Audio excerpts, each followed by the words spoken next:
Hi folks, this is Todd with Survival Sherpa. Did a blog the other day on the Roycraft pack frame, and wanted to do a video as well to put on the blog later. What I've got on my back right now is probably about 30 pounds. It's basically an army foot locker that I use, and inside, let's see if you can see that in the frame. You can see it's well over my head, and so I wanted to pack it out here to my shelter area, my base camp over there, and show you how I set this thing up. So to untie this, or to undo the pack frame, I just have that loose end there tucked away. You just pull this right here, this trucker's hitch release, and we've got this pack frame ready to come off. Simple little belt that connects to the shoulder strap. There it is. For this system, instead of running 25 foot of paracord through each one of these loops and having to string it all the way through, it's just a lot quicker if you will take just a toggle, a good strong toggle. I don't know, finger size and diameter, a little smaller a little bit, and you run your cord back through there. And let me show you how I do that. All right, right here, this is just a trucker's hitch down here. So all we want to do there to untie it or to loosen that is to just pull that out, and now I'm free. All right, so I've got my first toggle over here. So when I disconnect this tag in, all I'm doing now is just loosening that toggle, and I'm free. I don't have to run anything back through this loop. Okay, so I'm going to do that to all of mine. Keep up my toggles because I'll use that for my shelter.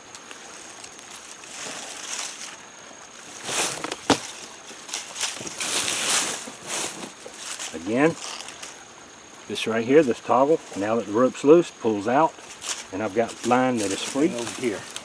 Take that toggle out, line's free, and everything else is ready to go. All right, that's probably, I'm guessing, 30 pounds of weight in there. So I want to keep up my toggles. Oh, there's another one right there, because I'll use that in when I'm setting up my shelter. All right, guys, this is all you need basically. Some cordage. I've got, let me show you what I've got down here. This is just 36 bank line, number 36 bank line. I've got some already pre-cut, 3 pieces, pre-cut. Now, this right here is my 25 foot of paracord for my ridge line on my tarp, which is packed inside this camp box. You'll need 2 of these sticks, just any kind of flat wooden sticks you can carve out or split out, and you'll use those for shoulder straps, underneath your shoulder straps. Some toggles, which we've already shown you. This is a piece of old 3/8 inch maybe cordage that I had in my shop, and it was about the right length, so I used it. Then the next thing you'll need is the way I do it is 6 loops. 1, 2, 3, 4, 5, 6 of them. Okay, and then there's 3 sticks. These are 3 saplings that I cut. Like I said, I've already put these together. But this one in particular is, as you can see, it's got a curve, a slight curve to it, which is going to be my lumbar support. That'll be back here. Now, I'm not going to do a full lashing video or anything like that. I've got a square lashing video already on my channel, so if you want to check that out, I'd be glad to have you watch that for some tips on lashing square lashes, which is one of the lashings that you'll use for the 2 bottom uprights where it connects to this lumbar piece. The top lashing, I've got another video on that, so I'm not going to do a demo on how to do lashing for a tripod, but that's what you're doing. You're going to do a tripod lashing on these 2 uprights right here to tie these 2 together. Okay, so if you want to check out those videos on how to do that, on how to do a tripod lash and also a square lashing, you can do that. Okay guys, now for these loops right here, which we'll use for our tarp as well, they go on in just with a simple lark's head. we'll have 3 on this side, 2 here, 1 there, okay, and then 1 at the base. Now the reason we have 6 is because we use these in our tarp setup. So to tie a blood knot, I was told by someone who watched one of my videos that I told them that I was going to do a blood knot tutorial, and I didn't. It's a pretty simple knot. Basically all you got is you take your cordage, lay it across from each other just like this, okay, just like this, cross them.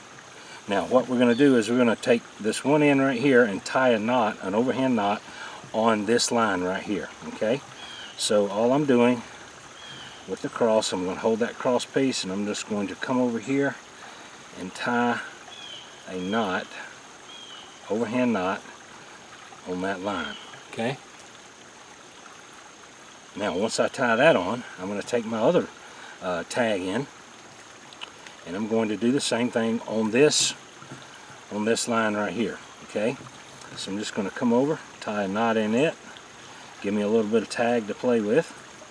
Now I've got these 2 knots here. When I pull them together,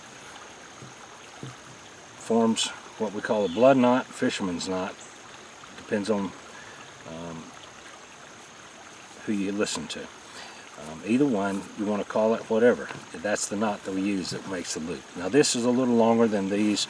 Just did this for demonstration on this so you could see it. All right, we're going to half it, and then we're going to feed the loop end through the back side of this, bring it up in between these 2 forks, and then we're going to feed the tag ends, working end, through there, adjust it down a little bit with the lark's head and pull it tight. Now that will go on my back. Okay, we're going over the top of that and pulling it up just like that.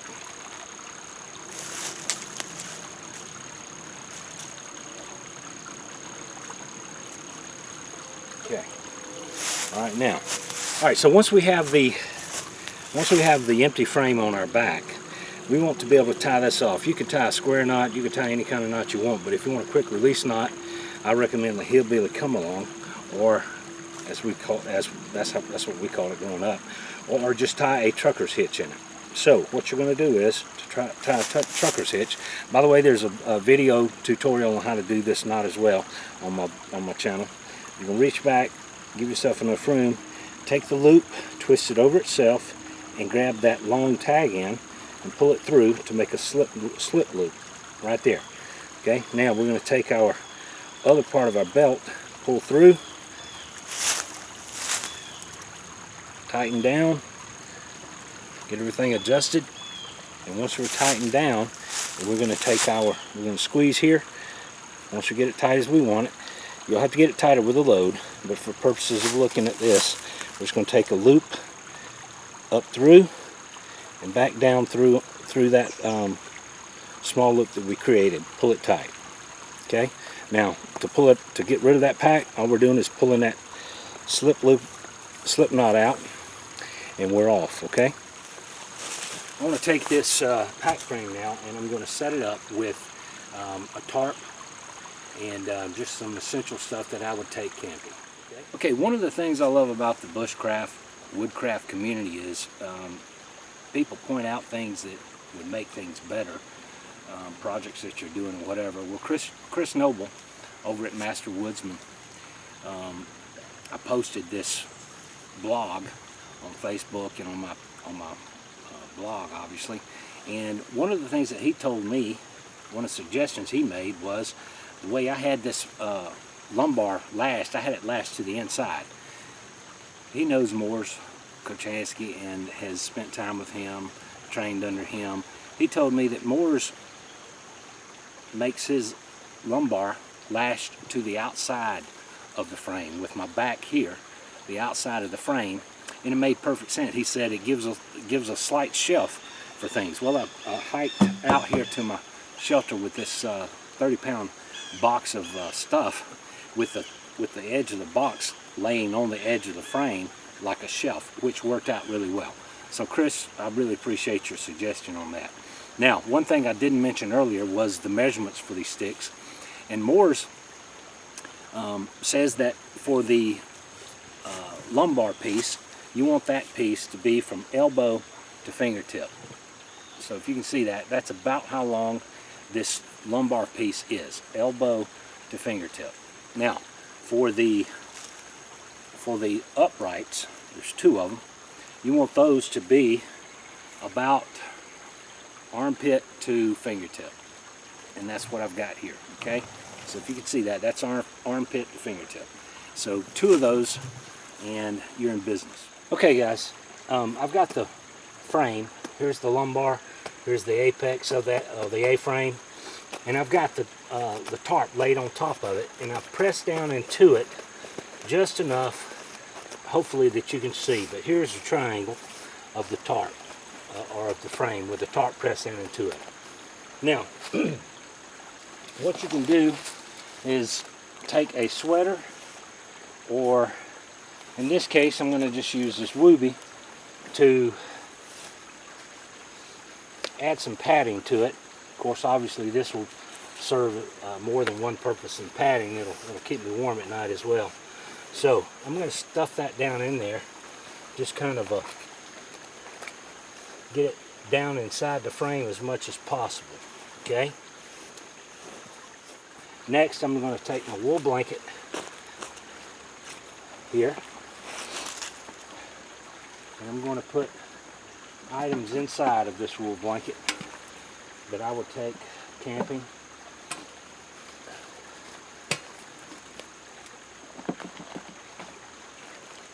I'm going to roll this up.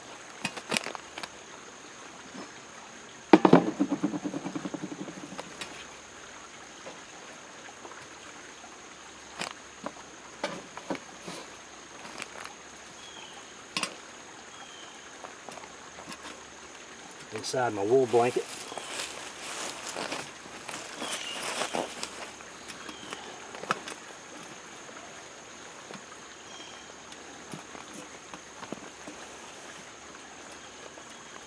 Now you could put clothes or some a layer of clothes in here if you wanted to.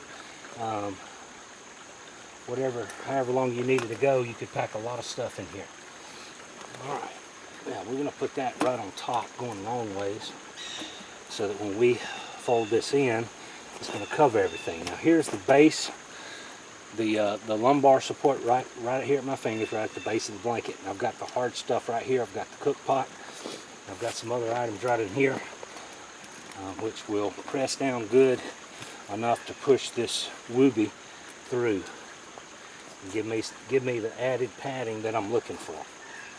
We're going to take our tarp and we'll fold the sides in over our bedroll and our sleep system, which the tarp is part of the sleep system. Okay.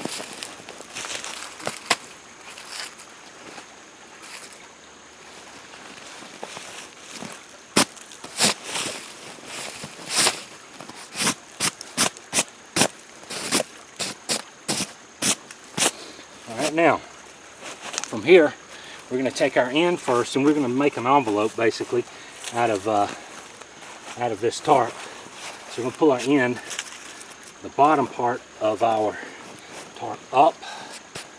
And as you can see, here's the base of the lumbar. Okay, pull that up. Now we're ready to fold this over. We're just going to take it, fold it over until we have coverage here. So that should keep rain and water out. Okay.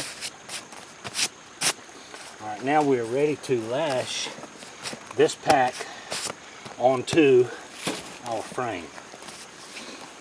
So I need my paracord here. Now,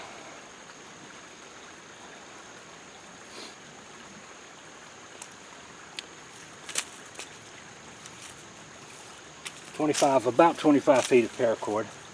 I'm going to take this bowline knot. Let me see, get you back in the frame here. What I'll do is I'll take this bowline knot and go to the top, keep that centered,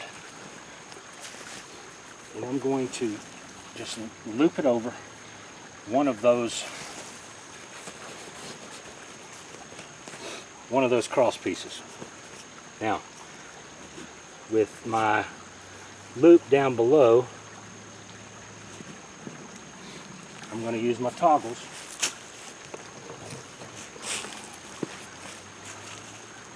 So I'm going to take this paracord through here. Good grief, let me get you in the frame here, guys, sorry. Alright, this is how I tie them. So we're just going to take our loop that's attached to the frame right here, and we're going to run down and put a toggle through there. And what that does, it keeps me from having to run 25 foot of paracord through there. Now I'm just going to cinch that down. It holds itself pretty well. Alright, so now we're going to do the same thing over on each one of these other loops. Alright, so I'm going to go over here and reach around, find me a loop. Well, I'll tell you what, I'm going to go back up and over first. I'm going to go back up and over so I can really yank down on that, because I've got plenty of cordage here.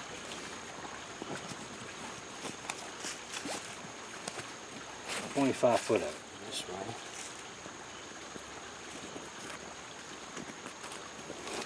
Toggles just roll up into that knot. And I'm going to come across from there, grab another loop, stick my paracord through there with another toggle. I'll do it this way.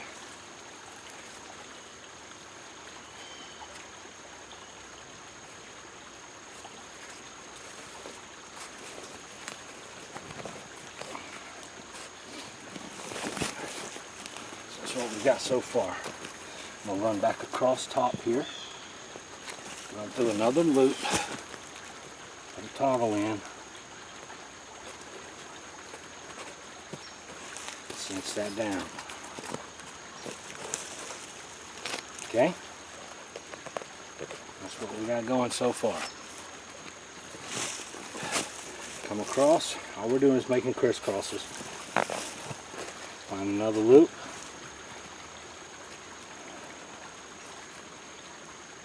Run the toggle through, cinch it down. Get that toggle evened up.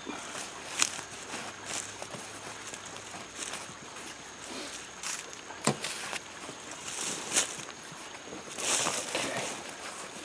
And over here, we got one more loop here. I'm going to run this back across the top. Grab it. Run that through there.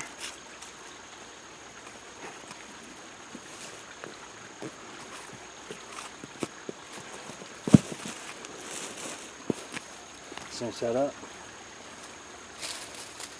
Now I've got way more paracord left over than I need. So we're going to leave it where it is. We'll tuck that under somewhere.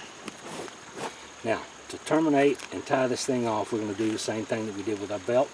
We're just going to make a trucker's hitch, take a bite in the rope, turn it over on itself, and pull a loop through. Now,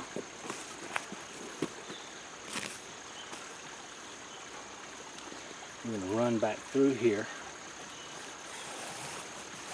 with the remaining cordage. Cinch it down and tie that off with another, just like you would a trucker's hitch.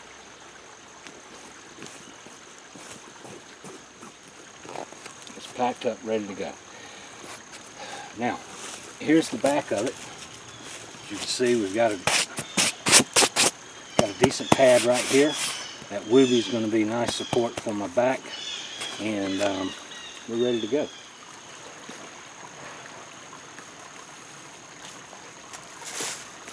Alright, we'll pull that up about the height we want it. Reach back. This, of course, still has my belt loop in it, or my belt buckle. I'm going to reach back here, at the intersection.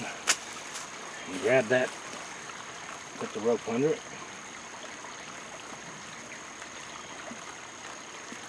You don't see anything back here.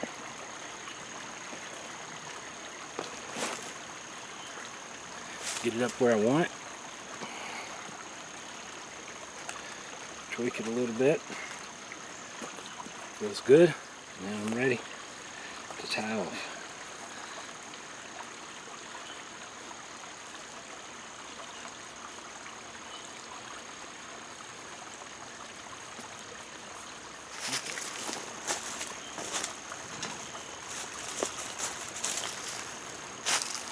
Just go right between, right up to your shoulder. So it should be touching your shoulder here and your pectoral muscle. And that takes the burden off of your trapezium muscles and right through your clavicle area. So basically that's what it looks like, and it's quite comfortable once you get it set up. And there it is. Added my steel frying pan for the bacon, and my axe is slipped through the cross pieces of paracord. So that's what it's going to look like. It's a very comfortable pack. If you ever needed to have a pack in the woods, yours ripped, whatever happens, modern equipment fails, make you one, make you a Roycraft pack frame out of 3/6 and some string. So guys, I appreciate you watching. If you would, if you like this video, hit like, share, and give me some feedback on how to make the channel better. If you liked it, fine. If not, just let me know. And remember guys, you guys keep doing the stuff of self-reliance. Talk to you soon.